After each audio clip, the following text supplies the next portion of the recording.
suis Marc Bertholat, peintre verrier. On disait autrefois maître verrier, aujourd'hui c'est vitrailliste. J'exerce mon métier depuis environ une quarantaine d'années. Mon parcours, il a commencé par des études de lettres, avec une année de droit auparavant, puisque j'étais plutôt indécis au départ. Ensuite, il y a eu une période intermédiaire où j'ai fait on va dire, des petits métiers et puis une année d'enseignement. Et c'est à la suite de ça que j'ai commencé l'étude du vitrail, donc à Paris, chez Sylvie Gaudin. Ensuite, je suis allé à Chartres, donc à l'atelier Lorrain Juteau Hermé. Pour mes 30 ans, je suis venu m'installer ici, dans la maison natale à Vichy. Je m'appelle Sébastien Denisard. J'ai été élève dans ce lycée de 82 à 86. J'ai ensuite été artisan, installé sur Nevers principalement. J'ai travaillé pendant 10 ans dans une cristallerie de Bourgogne.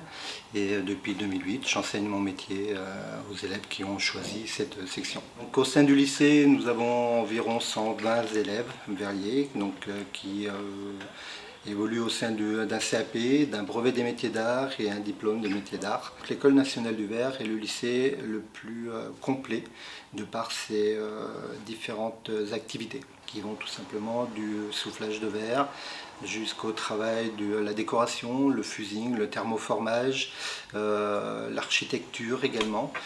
C'est un lycée assez complet. La section verrière est ouverte dans les années 60 par Jacques Mouclier, en corrélation avec la verrerie de Souvigny. Les premières années, nos petits souffleurs allaient travailler dans les ateliers de Souvigny, faisaient les cours d'enseignement généraux au sein du lycée Jean Monnet. Je m'appelle Chloé, donc j'ai 18 ans. Comme diplôme, j'ai le CAP vitrailliste, donc en termes exacts, art et technique du verre. Donc là, je suis sur un BMA, donc verrier décorateur, donc une autre branche du verre, donc au lycée Jean Monnet.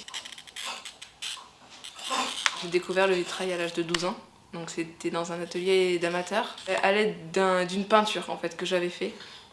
Donc c'est tout simplement peinture à froid, où j'avais bien participé et ça m'a donné envie de faire du vitrail.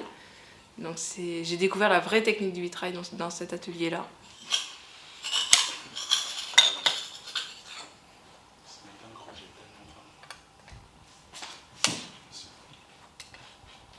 Les souvenirs les plus lointains du vitrail datent des visites que nous faisions avec ma mère en période de Noël pour voir les crèches et puis à Pâques pour voir le reposoir.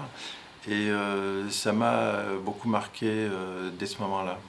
J'ai visité beaucoup de monuments et l'intérêt pour le vitrail a continué de m'accompagner. Je crois que j'ai du respect, de l'attirance pour la tradition. Et puis aussi, c'est un art sacré, c'est un art qui habille les temples, hein, donc les temples chrétiens, c'est-à-dire les églises. Et ça correspond à une certaine, un goût pour le travail méditatif. En général, c'est quelque chose qui se pratique plutôt seul, dans le secret des ateliers. Et il faut dire que dans ma jeunesse aussi, j'étais attiré par une tradition ésotérique, les secrets qui se transmettent. Donc tous ces éléments réunis font que j'ai choisi naturellement cet art.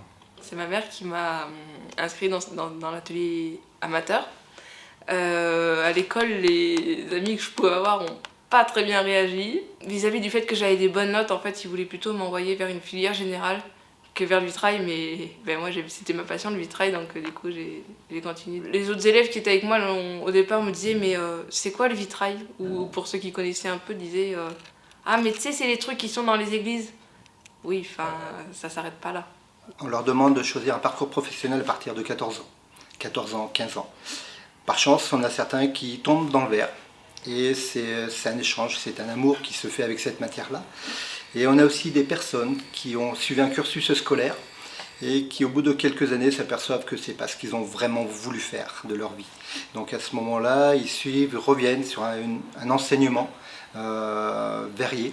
Donc ils viennent au niveau, en passant par le Greta, On a des personnes qui ont suivi des cursus paysagistes par exemple et qui, leurs parents les ont imposés sur cette voie-là pour avoir soi-disant plus de débouchés, mais l'enfant a toujours su que c'était verrier qu'il voulait faire. Donc il est revenu sur le verre et a suivi son cursus scolaire au sein de cet établissement.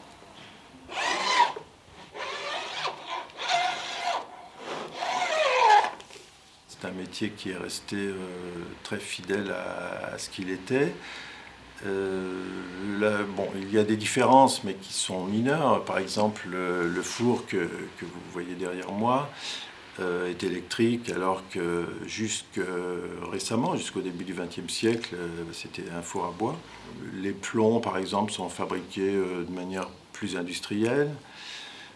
Sinon, le verre soufflé, la peinture à la grisaille et aux émaux, la cuisson, tout cela est resté fidèle à ce qu'il était au cours des siècles. Ça reste à la base de silice, de fondant, de stabilisant, et ça se perpétue au fur et à mesure. Et on a une transmission qui se fait de savoir, de partage, d'envie, d'en vivre aussi, parce que malgré tout c'est bien de travailler, d'en vivre c'est quand même bien. Et on a des élèves qui sont très avant-gardistes pour être curieux sur des réalisations à faire. On transmet auprès de nos élèves un amour de la matière, avant toute chose. Je dis souvent à mes élèves que pour aller vite, il faut aller lentement. Si on veut aller vite, le verre à un moment ou à un autre va briser, va se fissurer, va s'ébrécher. Donc on sera obligé de refaire le travail. Parce qu'on a voulu aller vite, on a oublié de travailler avec lui. Donc avant tout, c'est reprendre des gestes existants depuis des siècles et on essaie de le transmettre et de perdurer ce savoir-faire au fil des générations.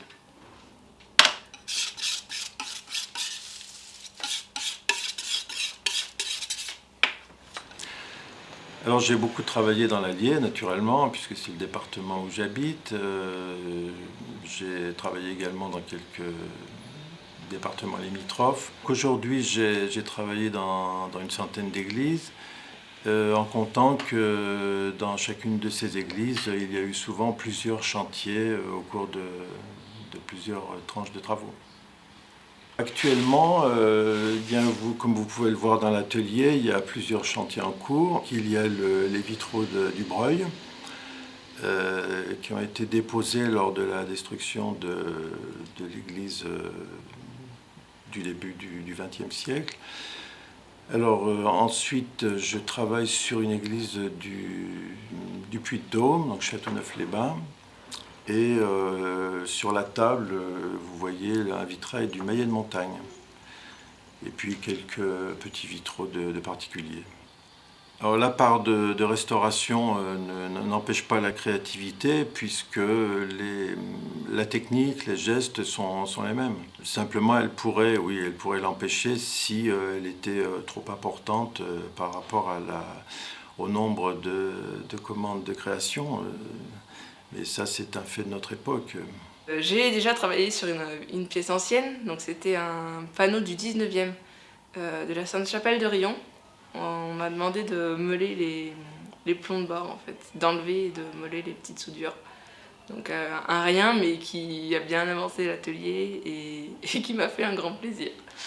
Je souhaite beaucoup moins restaurer, plus créer, puisque pour la restauration, il y a tout un protocole d'acceptation, on va dire, pour avoir les bases. Pour pouvoir restaurer un vitrail, il faut avoir fait certaines autres étapes avant. Alors que la création, je peux y aller dès maintenant. Et puis, la restauration, ça va être, oui, restaurer des pièces anciennes, mais il y a quand même un poids de l'ancienneté qui est sur nous, qu'il n'y a pas dans la création.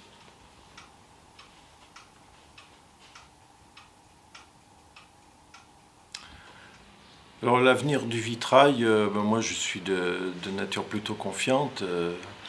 Je pense que cet art va demeurer, bien entendu, peut-être sous des formes différentes, avec des matériaux différents. Mais moi je suis confiant. Je donnerai l'exemple de la Chaise-Dieu, de Conques et d'autres, où il y a eu des créations de grands artistes contemporains. On commence un petit peu à revenir un petit peu de ces fabrications à la chaîne et on tend à revenir sur l'artisanat. C'est un travail de longue haleine. C'est vrai que les artisans peinent un peu, mais il faut s'accrocher et il faut croire en nous. Enfin, la preuve en est, c'est qu'on a de plus en plus de jeunes qui sont demandeurs de travailler le verre. Donc il y a forcément une demande et les gens reviennent sur le savoir-faire de l'homme, tout simplement. Mon atelier plus tard, au long terme, c'est un peu la folie des grandeurs.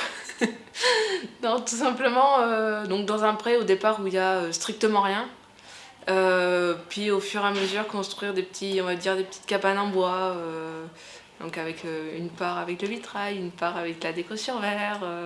Puis peut-être agrandir au-delà du verre, donc les métiers du bois, les métiers de la pierre. Enfin vraiment, limite un site, pas un site d'art. Donc, et ce serait juste à côté de chez mes grands-parents. Ou là où il y a des bottes de foin maintenant, j'aimerais qu'il y ait des petites cabanes plus tard. Donc là où j'ai grandi depuis toute petite.